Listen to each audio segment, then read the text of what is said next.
Good morning. I just realized I'm wearing the same outfit as the intro. Well, good morning, everyone. My name is Elvis Venter with Gruber Power Hour podcast, and we have an amazing special guest that we saw was already introduced in the intro, Cassandra. Welcome to the show. Is my name wrong? Cass? No, Cassandra. It's not Cassandra. It's Cassandra? Yeah. Oh, no. No, Cass. It's simple. Well, I'm filling in for Claude and Lenny, but Claude is on vacation, doing some great stuff, hanging out a little bit, doing a cool road trip. But yeah, good morning, everyone. Wanted to kind of jump in. We have a pretty cool show today, a little bit different. We're gonna go a different direction than we usually do. We will be talking about UPS technology. We're gonna stay in that family today.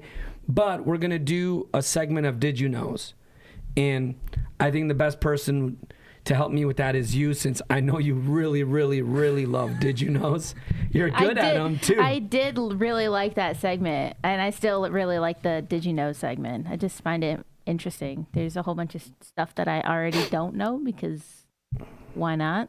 Yeah, and in the IT world. Yeah, especially in the IT world. UPS world. Well, what's your main, skills? What are you, I know you're in production, but what's your my niche niche, there's the word, is video editing and animation. So I know a lot about art and the technology behind art. So I mainly focus in Adobe products. Okay. My major focus, the one that I really like working with, is After Effects, but I do a lot of work in Premiere as well. Oh, very cool.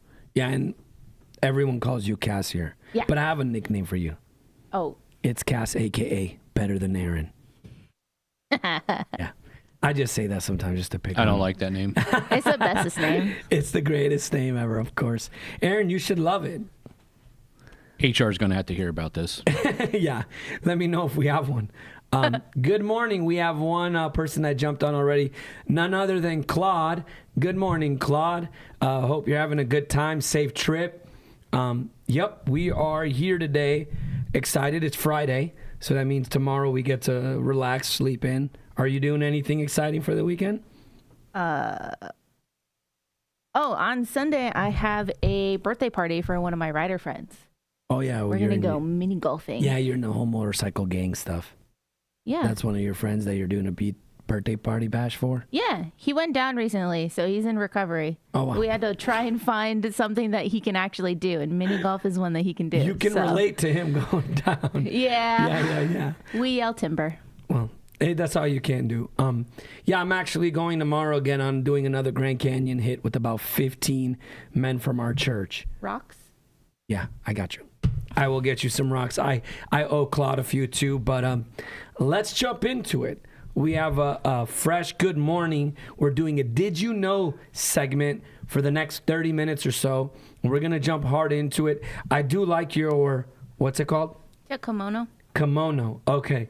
I don't know why I keep thinking it's Komodo, but I know it's a dragon. Sorry. Yeah, that's a dragon. I apologize. I'm not always that savvy. It fits. My high school mascot was dragon. Oh, really? Yeah. Well, it fits. But yeah, I saw that. I'm like, that's really cool. I thrifted this. Well, you kind of do that. You're a thrifty human being. I've seen some of your outfits. Yeah. So, yeah, very cool. But I think that's a really cool outfit. I'm going for my signature look. Poker? Yeah. He's going to go play poker later. I'm going all in every game. So, all right. So we are doing a Did You Know? And if you want to open up or you want to show the backdrop that we already see here, that is the Andromeda, which I'm actually happy I actually know how to pronounce that, the Andromeda Galaxy. And our coach here, one of our leaders, Claude, has every year a theme. You've been part of some of our monthly company meetings on the Gruber Power side, and you see Claude and, his swag and his energy and all the stuff he brings to it. So every year we have a mission. We have a theme. Last year was hitting do you remember what last year's was? Oh, that's a great question. You don't know? Aaron and Jesse, do you remember what last year's theme was for the power side? No. No. It was climbing Mount Everest. Now you remember. Yeah. It was summiting Everest. So this year we're going to a far, far, far, far, far galaxy away. Star Trek, Star Wars, all of it. Spaceballs. Spaceballs, the best one. Harry Potter. No. Incorrect. No. I know things, but I know that one's not accurate. There's certain things I don't know, but it's not Harry Potter. And we're doing galaxies to galaxies as we hit our goals as a team and as individuals and as a whole group. So now we're at the M31 galaxy, known as the Andromeda Galaxy. And it is a spiral galaxy that's located over 2.5 million light years away. And we have a few questions on this. I didn't know this. I guess this actually can be seen with the naked eye. Yes, it can. I have no idea. When I'm looking up, they all look the same to me. I really can only identify the Big Dipper and the Little Dipper and maybe Orion's Belt. That's about it. Oh, and the Leo during August because I'm a Leo. You know more than I do because I'm not like that savvy with it. I do have a few questions for anyone that's watching today and kind of jumping in. What type of galaxy is it? Because it is a specific type of galaxy. It also has around a diameter of 220,000 light years. So it's massive. And it is a mass comparable to the Milky Way. So it's a lot bigger than the Milky Way galaxy. And that's where we're trying to go, and that's one of the places we're trying to achieve as a team and as a group. So I think it's really cool because when Claude starts these kind of things, it gets me a little bit more interested to learn about other stuff, about the galaxy, about what we're doing. And it also contains, I have a question, how many number of stars does the M31, we're just going to call it the M31 because that's what it's known as, does it have compared to the Milky Way? There is a number. It's a massive number. I'll give you guys a hint. But it also, and then what type of galaxy is it? Because I guess it's a specific type. And if you look at the backdrop, there actually shows and gives you a hint what type of galaxy, and the way it's shaped will give you that idea. I think that's a really big hint of what it is. And then it's also known, it has a number of dwarfed galaxies around it. So it's such a massive galaxy that it has dozens or more of other tiny galaxies around it. That's how massive this galaxy is, and I guess it's not even in comparison how much bigger it is than ours, which we're in the Milky Way. Mm-hmm. I only know that because of the chocolate. That's the only way I remember where we're at, because of the Milky Way bar. Is it a good chocolate? I like it. Oh, I've never had a Milky Way. What? I didn't grow up eating chocolate. Oh, no. No. No. I love chocolate. What's your favorite? My favorite? Chocolate. My favorite chocolate? I don't know. I like dark chocolates. Mine is an old school one because I'm old. And it even has the name Charleston Chew. Terrible. People do not like that chocolate. I love it from when I was a kid. How old are you, ancient? Yes. Old enough to when the galaxies were made. We have Kira saying 741 billion. Close, but it's higher than that. And she called it a frisbee galaxy, which is a great guess. Which is fantastic. Yeah. Fantastic guess. Kind of does look like a frisbee. But it is a spiral galaxy, and it is trillion. It has 1 trillion more stars than our own Milky Way galaxy. So that's how massive this galaxy is. Moving on, we're going to jump into a few other cool Did You Knows today, and we're doing our favorite, and what keeps this place going. Literally and figuratively. Correct. Is the UPS world. And uninterruptible power supply, uninterruptible power systems. And there's someone actually that did invent and founded the UPS. And his name is John J. Henley, if I'm pronouncing his name right.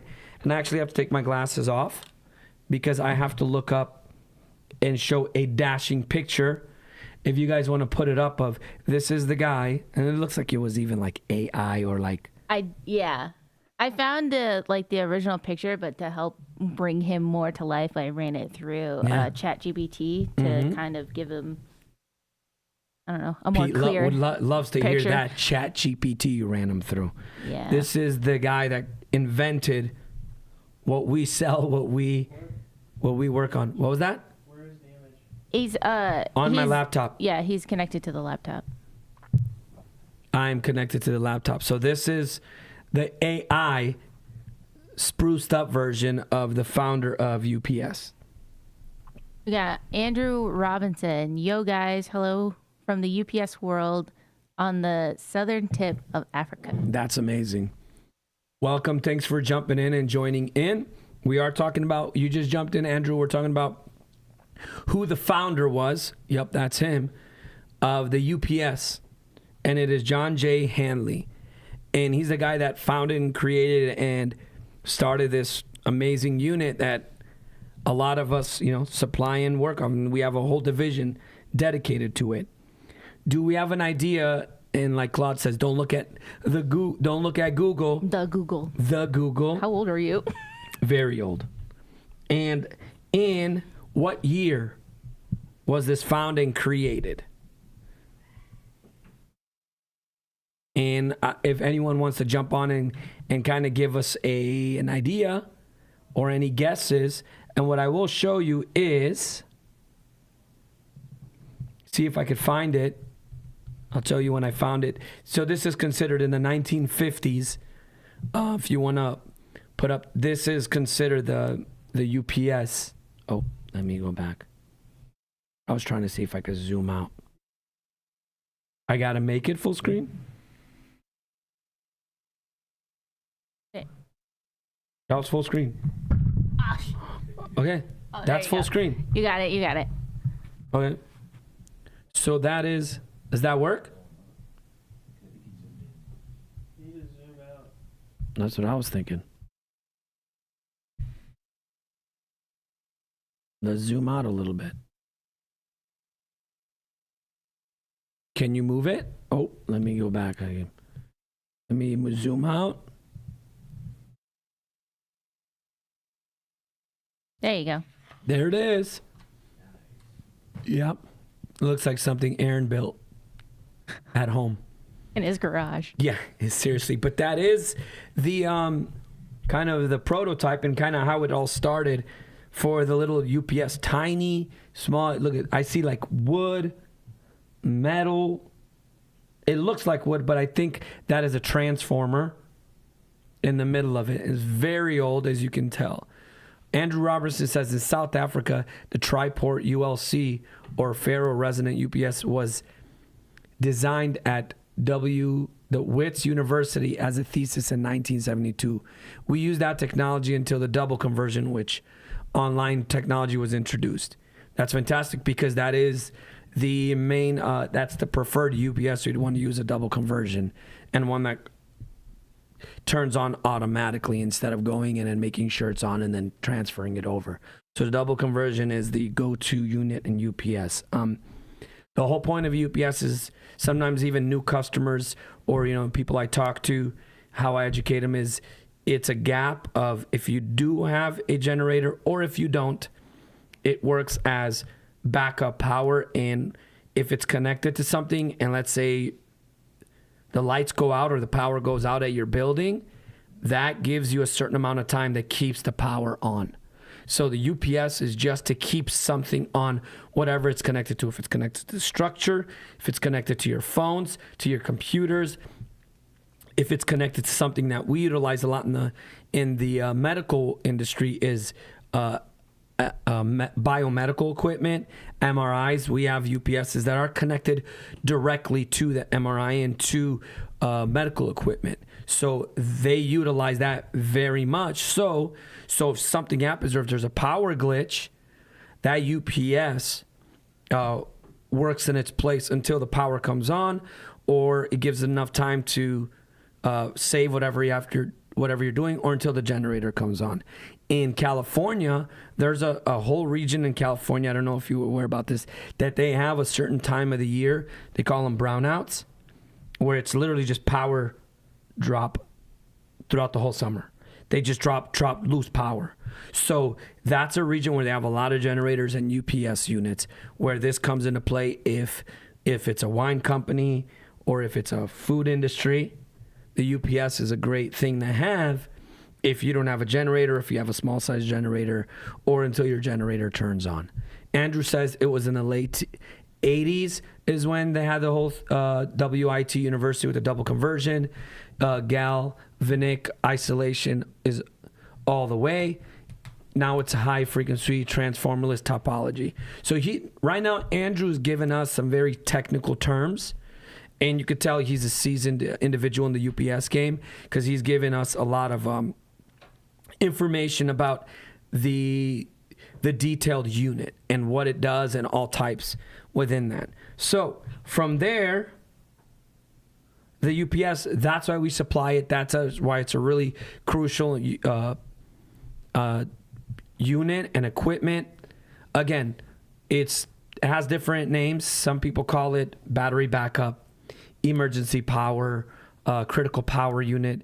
But what the real term is uninterruptible power supply, and that's what it does. It provides power to whatever it's connected to. Now, he was talking about the double conversion. There are 3 types that we're going to go into really quickly, and it's the offline standby, double conversion, and inline interactive. Double conversion is the one that I really like to utilize. Depending what UPS they need, sometimes it's one or the other, but double conversion and line interactive is kind of the most trending and the most utilized. And those are the 3 types. It just means that when your UPS has to be utilized, will it automatically turn on, or will you have to force it or help it turn on, and whatever it's backed up to has to go to the unit. That's all it really means, is how does it react. Now, I'm going to let you take it for the biggest, or you wrote buggest, but the biggest UPS. Buggest? Where does it say buggest? Do you know the buggest? Because mine is updated to biggest because I noticed you fixed it. But mine's the buggest nice. UPS. Okay.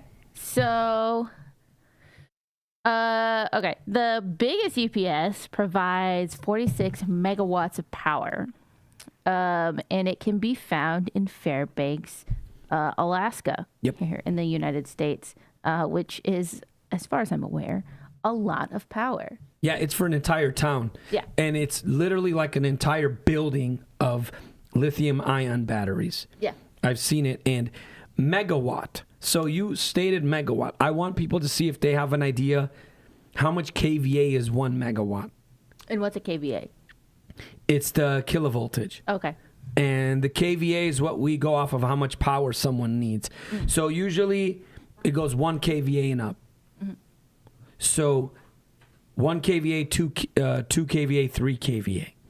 1 megawatt is a certain amount of kVA, and you can listen to the megawatt has a large. So 46 megawatts has a certain amount of kVA, which is crazy massive. Crazy. So I want to see if anyone has an idea of how much is 1 megawatt and how much kVA is 46 megawatts. And as we're kind of going through it and talking about it, you can like just break down. But that one in Alaska, we looked it up, and you know what's the crazy thing? With all of that they have, they only have like 8 minutes of runtime. Yeah. So they have only 8 minutes, but I think it powers the entire Fairbanks. Yeah, it powers the entire Fairbanks. It surrounds the whole city, and then surrounding village supports for their main outages that they have. Which, like you said, is only about 8 minutes, but it is supplying not just the main town, but like little tiny villages that also surround it. And I mean, it's like warehouses of warehouses is that one UPS, and the way they built it. The way they built it is massive. Mm-hmm. Now I'm actually going to push back because I like to be a little bit of an annoyance. So Andrew Robertson's really working it today. He's saying online UPS system has 2 purposes. 1, to clean the power. 2, to provide backup. Correct. Our main one is to provide backup, and it is to offer clean power. and to clean the power. We call it bringing up the gap between outage and generated power, correct? And cleaning up the dirty power from the generator. Offline, step squared wave or computer grade power. Line interactive, offline interactive with automatic voltage. Now he's giving us really technical. But I want to jump to when he said 46 megawatt depending on the power factor. I understand it could be as much, but my question is, Andrew, and I'm going to challenge you. How much is 1 megawatt in kVA? Because kVA is how we read it and provide it, and that's what our customers come back to us. And when we provide a unit, it's on a kVA. So 46 megawatts is specific. So how much is 1 megawatt in kVA? And you should know this. And now you're saying it can be as much as 60 MVA, and it could be started in the industry. Okay, he started in the industry at 18 years old. He had 25 years forward, and he's worked on the 500 kVA. So you've probably worked on, that's not considered a megawatt though. A 500 kVA is an APC Symetra PX or an APC Symetra, not even a PX. And 500 kVA is not a megawatt yet, but it's a higher kVA. And he is correct. So 1 megawatt is 1,000 kVA. So 46 megawatts is 46,000 kVA of power. Now that means it can turn on. The second part of that is you need all the batteries to give you a certain amount of time to run. So they work hand in hand. You can't have a UPS without batteries. You need the batteries so you can have a specific amount of time if you're trying to utilize 8 minutes, 20 minutes. I have some customers that have 5 hours of runtime. It all depends. So that is correct. So in Fairbanks, they're using 46,000 kVA of power, which again is massive, huge. And yep. And he said, as the day is long, 1 megawatt VA is 1,000 kVA. Correct. Yep. We're going to jump to the next thing, which I don't like this unit that you're going to talk about. Flywheel. Yeah, I don't like it at all. And I'll explain why. I'm not a fan of it. I just thought, I've never heard of it before, so I snagged it. But the flywheel is a energy storage that was proposed in 1970 as a potential solution for electric vehicles and stationary power backup. So the flywheel. So the flywheel is, here's some pros about it. It's eco-friendly. Yeah. That was the whole idea. It's supposed to. Yes, it's eco-friendly. It doesn't use batteries. No. So to explain it 2 ways, it works off of kinetic energy. And one way to put it in your mind, it's like a hamster running on a wheel, and all that power provides kinetic energy, and then it gets converted and provides a certain amount of runtime and power to whatever. The problem is, and it's kinetic energy, if you ever remember those watches that used to, you shake them like this, Yeah. and they're literally like power, that's what the flywheel is. And I'm giving you a very simple, layman's term, very basic understanding of it.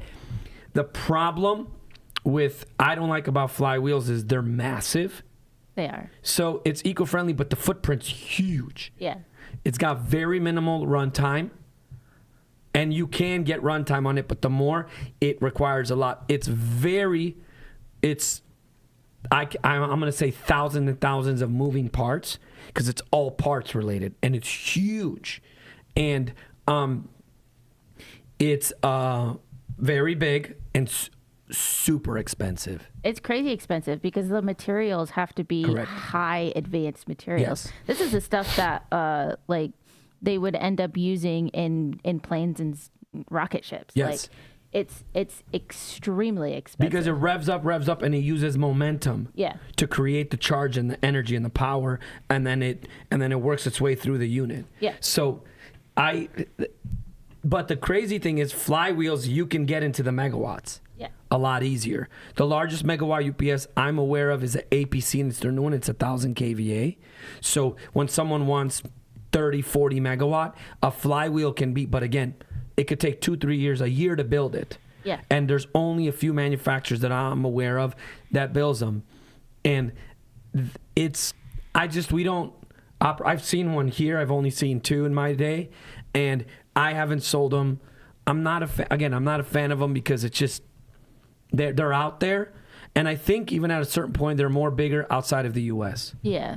Because one of the biggest pushers of it, Pillar Power, creates them. They're out of Germany. Right. So flywheel. I mean, if a customer's wanting it and there's no conversation, that's what they want, I'll do it. But I'm just there's nothing for me to write home about it. Like, it's okay. Right. Andrew was talking about the flywheel. He says the flywheel with the clutch and engine, flywheel can handle up to 1,400% load. That's 1,400% massive. load. In an overload capacity. Yep. He says our flywheel systems do use batteries with the DC to AC drive. It uses momentum. And if you get a bearing seizure, so I'm assuming if that's a flaw. He says, use it for broadcast and military. Yep. But you realize he's in, where is he again? On the tip of where? Africa. Yeah. So outside of the U.S., it's more of a popular unit. Yeah. But he also says that he prefers the static UPS systems. Yep. And he said Pillar. Yeah. And he says that he doesn't sell them anymore. either. Exactly. And Pillar Power's kind of the big boss on them, and they're German engineered. It's just, again, he even said he doesn't use them. He prefers static UPS. But I don't know. I don't know how long they'll be relevant and how they keep going. But it's one of the UPSs that is around. Now, I know one of the big technologies everyone's trying to do is still UPS, but with the lithium. Mm-hmm. And just like in Fairbanks, that's the batteries they have. I actually installed, I went and I watched, and I was part of a project where we had lithium batteries. Beautiful, amazing ones. Man, that is an expensive situation. He says the darkest, deepest Africa. That's where he's at. We believe you. We're not gonna fight you on that one. Nope. Okay. So we were talking about that. The other great, long lifespan. Yes. They can handle over 100,000 to 10 million fuel charges, discharge cycles. So they do last long. But on the pushback on that, so do certain UPSs. I know a lot of UPSs that are 20, 30 years old. I have a customer right now that has a 20-year-old UPS. So long lasting, I wonder how long that long lasting really is. He says it's old tech. He says lithium is almost there. For true online technology. Yes, for true online technology. Yeah. But I still have my reservations with lithium. I'm afraid of them, personally, because how powerful they are. Yeah. And so now we're going to jump into the did you knows of IT. And I'm going to let you take care of a lot of this. I want you to run it. You really took the time and prepared. And I did. We like the IT stuff. Yeah. So, do you know where the term computer bug came from? No. Did you know that it was actually a bug? Like a real bug? Real bug. Yeah. And that bug in the piece of paper that is record of that bug is in the Smithsonian. Oh, of the real bug? Of the real bug. Oh, that's really cool. Yeah. So the first computer bug was originated in 1947 when Grace Hopper, who was a pioneer in the computer world, she discovered an actual moth stuck in the relay of the Mark II computer. They're everywhere, not even just your clothes. Yeah, it was inside of the computer. And it was causing an error. So a literal bug was inside this Mark II, causing them to have an error, and they literally debugged it. They took the bug out of the computer. And now they call it a bug, and now it's a computer bug. Debug it. Yeah. My goodness, dude. I feel that has dad jokes written all over it. Yeah. Like, hilarious. That's so good. And you can find the bug in the little piece of paper of when they documented the first computer bug at the Smithsonian. Which is crazy. And now it's forever, computer bug. Yeah. That is really cool. I never heard of that. I did not know that. I knew computer bug, but I had no idea that's how it originated. Yeah. Fascinating. Literal bug. Okay, you got to help me with this one because I'm still not aware of what this means. Okay, so you looking at your computer, right? The Yes. QWERTY. QWERTY? Yeah, the QWERTY. Right. Yes. So on the original, when they first started having typewriters, right, people started typing so fast that they were jamming up the typewriters. Okay. And to help slow them down, they changed the layout of it, and they came up with the QWERTY. And this is it? And that's it. And that's how come it looks like that. It didn't used to look like that. It was designed in 1873. Here, let me find the typewriter one, because I think Yeah. you did provide an image. I did. Let me see. I'll get it in a minute. Andrew Robinson said, remember when everyone thought the world's computing system would reset the eve of the year 2000? Y2K? Yeah. Yep. I was old enough. I went to my buddy's cabin because I thought it was going to be the end of the world. And I left my family behind. But I literally went to my buddy's cabin. I said, whatever, dude. And then we had 2012. You not know 2012? Oh, the Mayan calendar BS. Yeah. Oh, my goodness. Yeah, the Y2K seemed a little bit more realistic to me and more like doable because they said they didn't think the computers would be able to convert over. It would be stuck in that. Mm-hmm. That's hilarious. Yeah, I remember the whole Y2K thing. And then the next day we were at church praying, thank you, God, we did it. I'm Yeah. not lying. We were at church praying like, thank you, God, no Yep. Y2K. I remember that. I was That's alive hilarious. for that. Okay, so this is the... That's the is this it? typewriter. Yeah. That's the typewriter. If you want to pull it up, Jesse, and give us an idea. That's what it was, and it was getting jammed. Yeah, that's what they changed it to. Oh, wow. So you see the QWERTY. They changed it to help slow down the people who are using the typewriters. Yep. So then it wouldn't get jammed. My late father-in-law used to use typewriter back in Romania and back in like the 60s and 70s when he came to the States.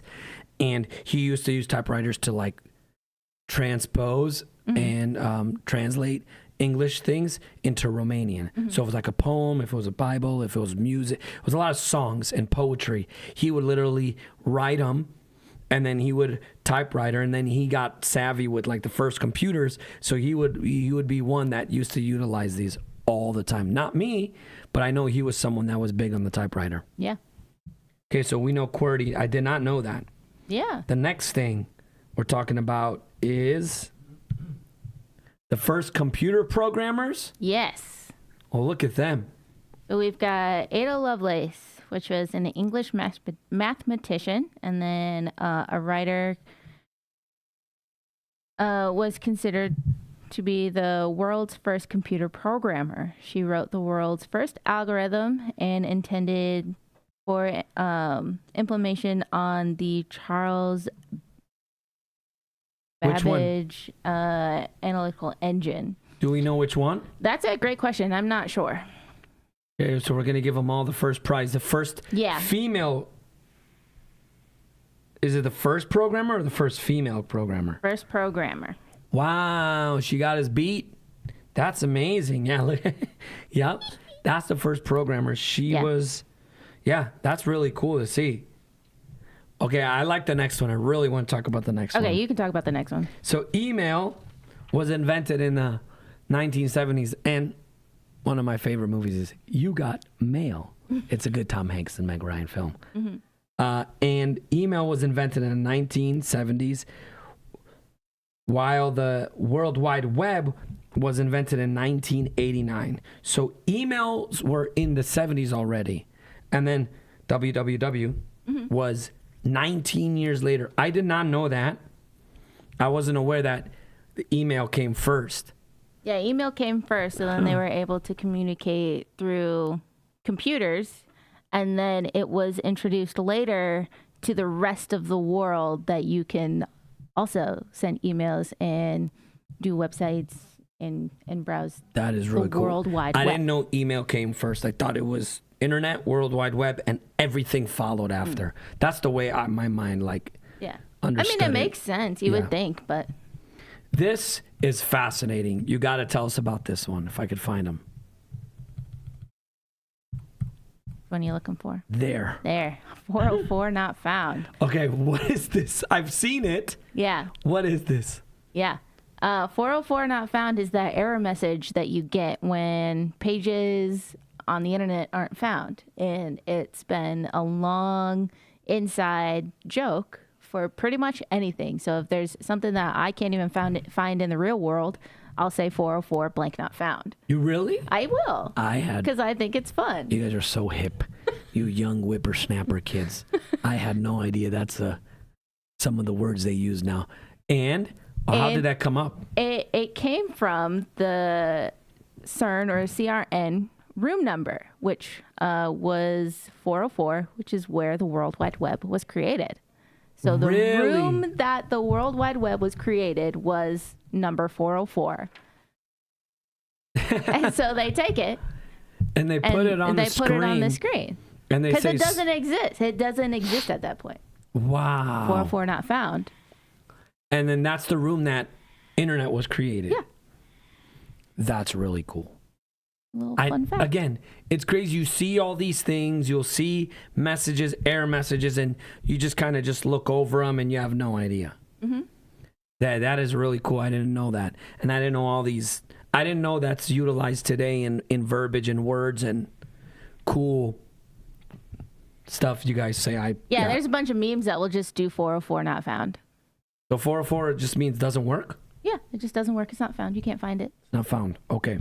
Well, we're going to put a period exclamation on the Did You Knows. We ran a few things, technology, UPS, the galaxy from far, far, far, far away. That as a company and as a group right now, we're exploring as a team with the theme and all the cool stuff. And yeah, that was a lot of fun. That was really cool. I always like to learn things. I know you do. And since you started here, you learned a lot more about UPSs. Very much so. I'm learning how savvy you even, I guess, even Aaron and Jesse for sure, how good you guys are in the production and the editing and the software based of making all these cool things. Even this show, look, it's a testament to all the things you guys know and are savvy on. So that's really cool. So I'm happy we got to learn a few different things today on a Did You Know segment. And yeah, is there anything you wanted to kind of finish up on? Anything specific? Yeah, I mean, we can finish up with the comments from Andrew Robinson. Our number one fan. Yeah. He says, you got to get... Oh, I can't see it anymore. Where's Highlander, man? Highlander used to take the cake. Highlander, I'm challenging you. You used to be on it. Right now, Andrew's got you beat. He says, you got to wake up pretty early in the morning to get that past me. True. He also says, we even have UPS systems that had Y2K compliant stickers on it to keep it real, even though the machine had no real-time clock or perception of time and space. That's fair. Mainframe computers. Yeah, UPSs don't have that. Mm-hmm. Kill space, 9 command would crash a network harder. Dial-up connections, I remember that. I remember those sounds for dial-up. Oh, yeah. It was super annoying. We're going to skip over to where it says IGBT saturation is basically 404. 404. Yep. I did not know about the 404. Me neither. She did, so I just got the 101 about the 404. Ah, look at that. Using all these. I mean, you guys are really getting past me. I feel really old and not with it. Sorry. Not hip with the kids anymore. No, I'm not guy. anymore. I'm so outdated, dude. Forget it. I'm a 404. I don't know anything. I'm a 404. I'm going to start using that in my own verbiage now. Yeah. I'm a 404. Whatever. Well, thanks for everyone that jumped on. Appreciate you, Andrew. Appreciate you keeping us active today and busy. Cass, thank you so much for coming on. I appreciate you. Aaron, thanks for staying in the back with Jesse. You're welcome. Thanks for everything, guys. I hope you guys have a great weekend. Please, if you know any friends, people, just share this podcast, share the YouTube channel. We are on Instagram. We're on YouTube. We're on Twitter X. We're on a few platforms. Yeah.